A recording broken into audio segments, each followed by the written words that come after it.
सभी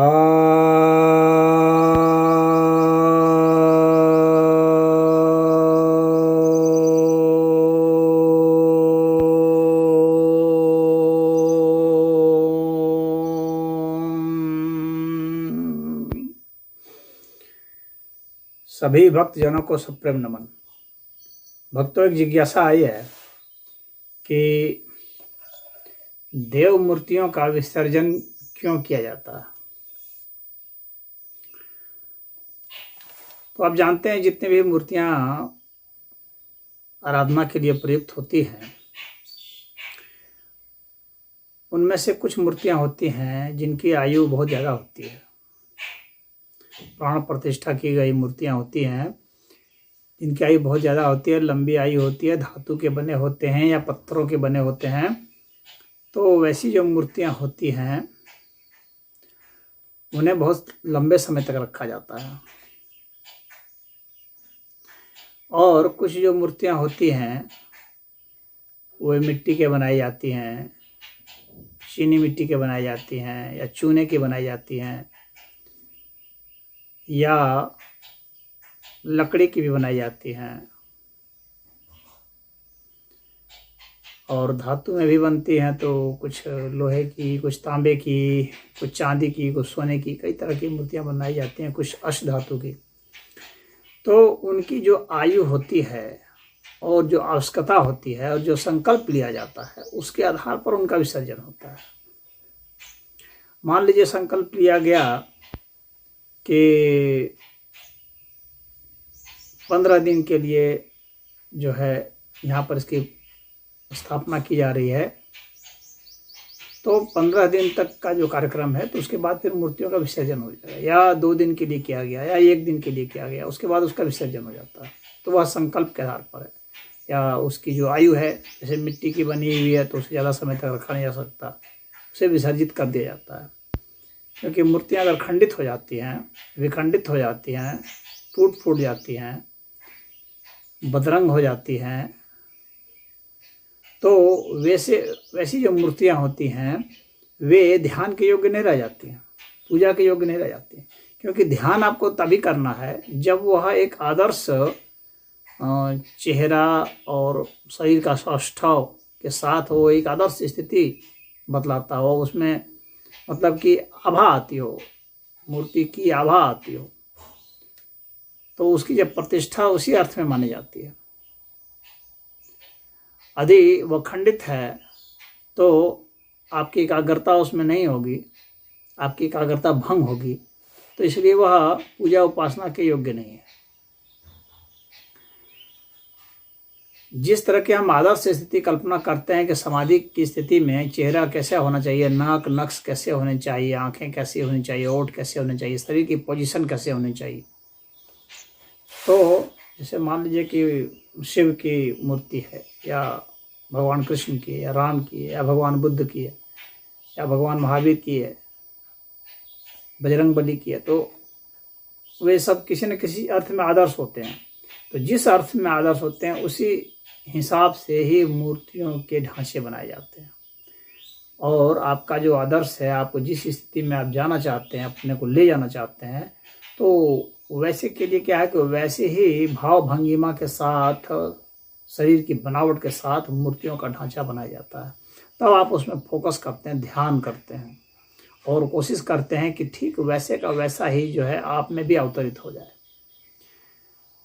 तो यह तभी संभव है जब उसका आकार, प्रकार, रूप, रंग, ढंग सब जो है सही सही बना रहे, जैसा कि ध्यान के लिए आवश्यक है, जो आपके अनुसार से है।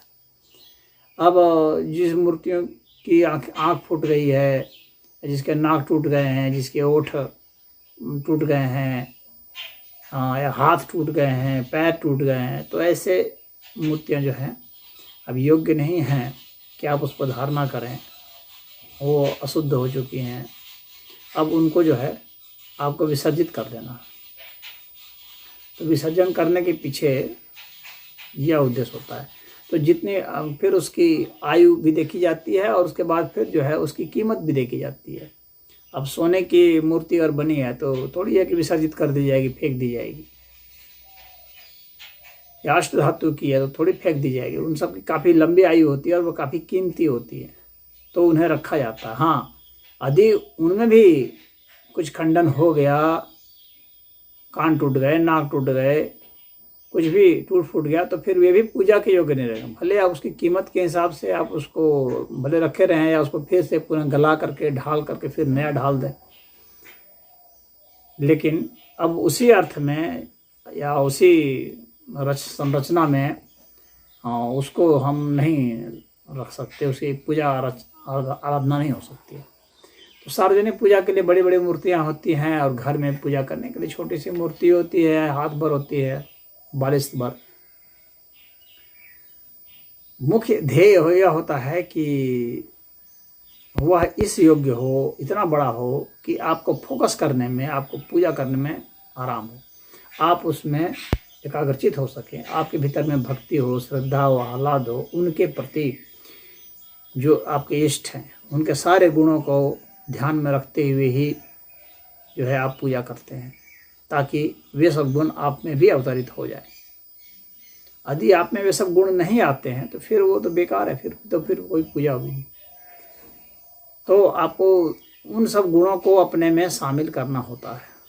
मूर्ति पूजा का सारा रहस्य तो इसमें है।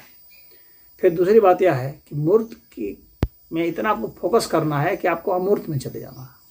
वह दूसरा और आगे हायर स्टेज है। पहला स्टेज तो यह है कि उसमें उसका शरीर सौष्ठव है, जिस तरह की भाव भंगिमा है, आपको उसको धारण करना है। उनके जितने भी गुण बताए गए हैं उनको आपको अपने में धारण करना। फिर उस मूर्त में आपको अमूर्त खोज लेना है और मूर्त अमूर्त के संबंधों को खोज लेना है, और मूर्त अमूर्त के तमाम तरह के संबंधों को खोज करके फिर आपको यह जानना है कि ये किस तरह से कार्य करते हैं, ये किस नियम के तहत ये कार्य हो रहे हैं, इन सब को जानना है। तो ये मूर्त पूजा का सबसे महत्वपूर्ण चीज़ है। अगर इसमें कहीं कोई व्यवधान आता है तो फिर विसर्जन किया जाता है। जहाँ बहुत समय तक पूजा नहीं हो, मूर्ति इसी तरह से वीरान पड़ी है, बहुत समय तक पूजा नहीं, घर में कोई पूजा करने वाला नहीं है, तो वैसे स्थिति में अगर ऐसा मतलब कि तकरीबन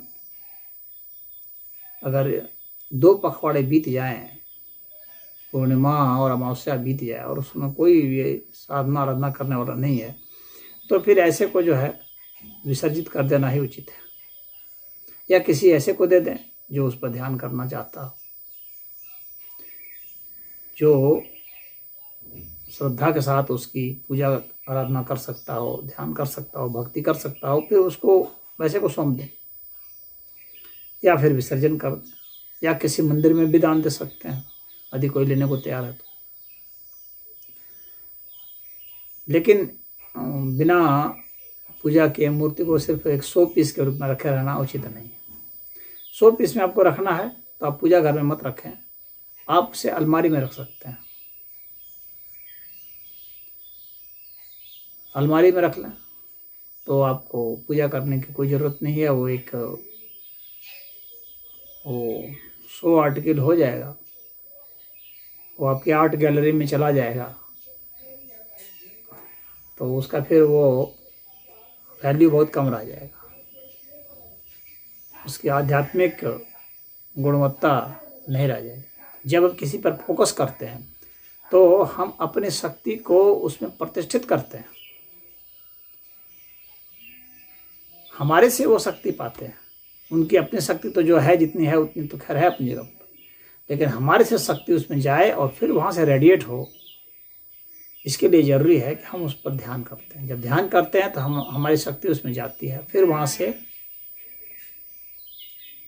प्रतिबिंबित होकर के, परावर्तित होकर के, रिफ्लेक्ट होकर के हमारे तक आती है, अन्यों तक भी जाती है। वह जो है वह आराधना का इस तरह का विषय है।